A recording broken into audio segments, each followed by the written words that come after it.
தேர்தலில் பாஜகவோட கூட்டணி சேர்றதுக்கு அதிமுக பேச்சுவார்த்தையில் ஈடுபடுறதா ஒரு தகவல் ஒரு செய்தி. அதான் நேரத்தே சொல்லிட்டேன். அதிமுக திராவிட முன்னேற்ற கழகத்தை வீழ்த்துவதற்கு தயாராக இருக்குது. எங்களுக்கு ஒரே எதிரி திமுக தான். மற்ற எந்த கட்சி எங்களுக்கு எதிரி கிடையாது. புரியுதா? திமுக வீழ்த்த வேண்டும், அதுதான் எங்களுடைய குறிக்கோள். ஓட்டுகள் சிதறாம, அந்த ஓட்டுகள் சிதறுகின்ற ஓட்டுகள்லாம் ஒருங்கிணைந்து திமுக வீழ்த்துவதுதான், மக்கள் விரோத ஆட்சி வீழ்த்துவதுதான் அண்ணா திமுக தலையாய் கடமை. அதுதான் நாங்கள் வருகிற 2026 நடக்கும். பாஜக கீஜக 6 மாசம் கழிச்சு கேளுங்க. அதாவது எல்லாமே யூகத்தின் அடிப்படையில் கேட்கிற கேள்வி. இதுக்கு என்ன பதில் சொல்ல முடியும்?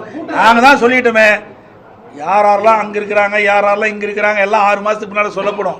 இது ஒன்றும் மறைச்சிட்டுலாம் செய்ய முடியாது. வெட்ட வெளிச்சமா செய்யப்படும், செயல்படுத்தப்படும். இதுல எந்த மாற்று கருத்து கிடையாது. தற்போது இதுதான் நிலை. இன்னும் 1 வருஷம் இருக்குதுங்க தேர்தலுக்கு.